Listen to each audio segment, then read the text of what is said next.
Toy Story was a bit of a staple for every 90s kid. Almost every family had one of those bulky plastic VHS cases with Woody and Buzz soaring across the cover. But Toy Story was popular for a reason. It produced 3 sequels and is Pixar's flagship franchise. In this series, I want to highlight important movies throughout history and what makes them deserve the recognition they've received. This is Toy Story, nutshelled. We open on a young kid named Andy playing with his favorite toy, a cowboy doll named Woody. Andy, his mother, and his baby sister are moving soon, and Andy is celebrating his birthday party before they leave. But when Andy leaves his toys alone, they come alive and we're formally introduced to Woody. Woody acts as the leader of the other toys. Great. Everybody hear me? Up on the shelf, can you hear me? Great. Andy's other favorites are Mr. Potato Head, Rex, Ham, Slinky Dog, and Bo Peep. The toys are worried about the presents Andy will get for his birthday in fear of being replaced. Yes, sir, we're next month's garage sale fodder for sure. And rightfully so, because Andy's best birthday present is a Space Ranger action figure called Buzz Lightyear. Unlike the other toys, however, Buzz truly believes that he's a Space Ranger stranded on a bizarre planet. Buzz quickly becomes Andy's new favorite toy, leaving Woody feeling abandoned. Woody grows increasingly frustrated with Buzz's charm, winning over both Andy and the other toys. Listen, Light Snack, you stay away from Andy. He's mine. This comes to a tipping point on the day before the move when Woody tries to trap Buzz behind a desk before Andy decides which toy to take with him to a restaurant. But things go wrong and Buzz is completely knocked out of the window. On the way to dinner, Woody discovers Buzz managed to stow away in Andy's car. The 2 toys then get in a fight at a gas station before getting left behind by Andy. Sheriff, this is no time to panic. This is the perfect time to panic! But they manage to hitch a ride with a delivery truck from the same restaurant they were going to. They nearly reconnect with Andy, but get separated when Buzz finds what he thinks is a spaceship. Instead, they get stuck in a claw machine with a bunch of 90s-era minions. Woody and Buzz get picked up by the neighborhood bully, Sid. Let's go home and play. Sid is a sadistic future serial killer that takes out his hormonal aggression by operating on toys like Dr. Frankenstein. Sid takes the 2 home and forces them to witness some of his horrifying acts. Buzz tries to escape, but spirals into an existential crisis when he realizes he can't actually fly, which is pretty heavy stuff for a kids' movie. Woody snaps him out of it and devises a plan to escape with the help of Sid's other toys. Okay, let's move!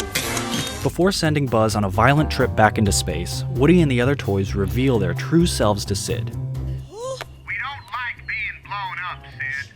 This gives Sid a new fear of toys and a lifetime of trauma. Woody and Buzz get away but miss the moving truck carrying Andy's toys. We get a final chase scene with Woody and Buzz riding an RC car while Sid's dog follows in pursuit. Our duo uses the rocket strapped to Buzz's back to launch themselves into the car with Andy and give Buzz some fulfillment in actually flying.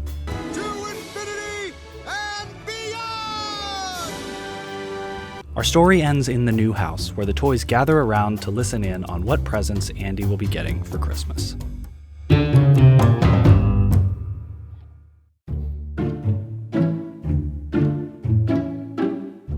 Toy Story was nominated for 1 BAFTA award, 2 Golden Globes, and 4 Academy Awards, but only took home 1. It won the Academy's Special Achievement Award in 1996. You know, I didn't bring these guys. They hired their own limo. You know, it's a real small one. Malibu Kin was the driver. Toy Story made history by becoming the first entirely computer-animated feature-length film. Toy Story was also the studio's first feature film, which, as we all know, would lead Pixar to creating tons of beloved movies that have entertained and inspired audiences for decades. But as with all great stories, Pixar came from very humble beginnings. As early as 1974, a man named Alexander Schur created the Computer Graphics Lab, or CGL, with the dream of creating the first computer-animated film. However, the company cost the founder way too much money, and many of the employees thought to jump ship before the whole thing sank. Within a year, almost all of CGL's employees had accepted jobs offered to them by George Lucas. And who could blame them? Coming off the success of Star Wars, Lucasfilm looked like a promising studio that was already creating its own special effects division, Industrial Light and Magic. The former members of CGL worked with ILM for a few years, creating groundbreaking works of visual effects for films like The Wrath of Khan. But with the 80s heralding in the supposed end of Star Wars, many predicted that Lucasfilm had run its course. The team that was known at the time as the Graphics Group thought it would be best to profit off selling studios their main piece of hardware, the Pixar Image computer. The computer didn't sell well, but a young entrepreneur named Steve took an interest in the company, bought it out from Lucasfilm, and became its CEO. In 1986, the Graphics Group changed its name to Pixar and became an independent company. In 1991, Walt Disney Studios signed a 3-movie deal with Pixar that was worth $26 million. Their first film was Toy Story. Toy Story went through a few iterations before becoming the final product that we all know. It was directed by John Lasseter, who would go on to direct 4 other Pixar films and acted as a producer for 15 other Pixar films. But Lasseter would step down from Pixar in 2018 after accusations and a confession of sexual misconduct. The movie also workshopped a handful of titles, including You are a toy! before ultimately landing on Toy Story. When it came to casting, Lasseter sought out Tom Hanks from the beginning. Hanks ended up recording Woody's scenes during the breaks of filming Sleepless in Seattle and A League of Their Own. A number of people were considered to take the role of Buzz, but the part would eventually be picked up by Tim Allen, who was finding huge success with his show, Home Improvement. Allen said he was interested in the character because some of his personal icons had been previously offered the role. From there, you know the history. More than 20 heartfelt films making Pixar another gem in Disney's infinity gauntlet of entertainment dominance. Disney bought Pixar outright in 2006 for $7.4 billion and is now a household name in animated filmmaking.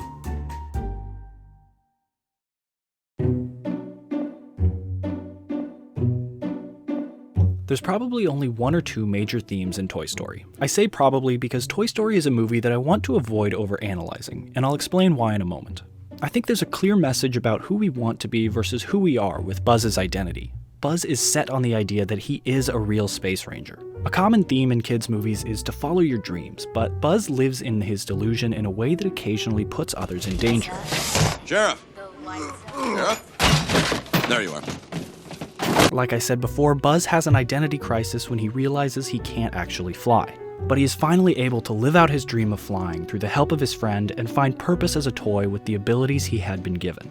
I think the second message in Toy Story is on the importance of a child's imagination.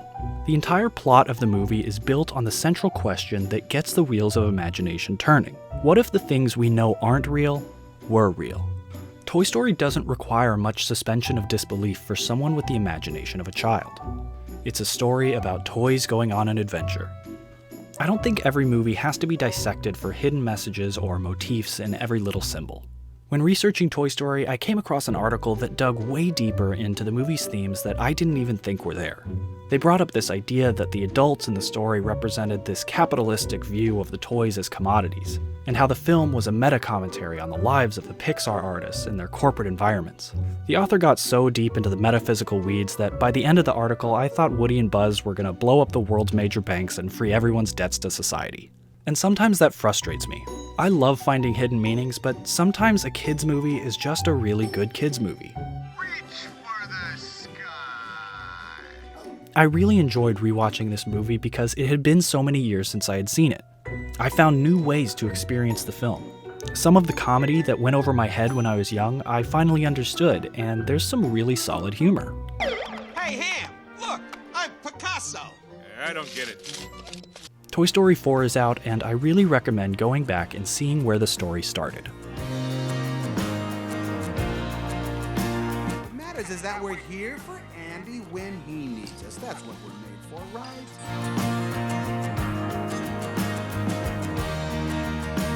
Look, over in that house is a kid who thinks you are the greatest, and it's not because you're a Space Ranger, pal.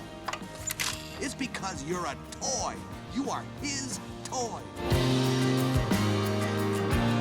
Take a journey back to 1996 and maybe do a double take at your childhood toys before you leave the room, just to be sure.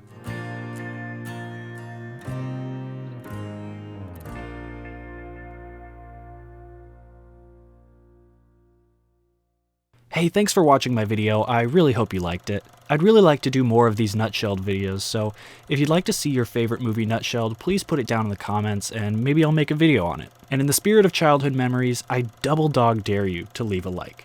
So, You like legally have to do it now. So thanks again, guys. See ya.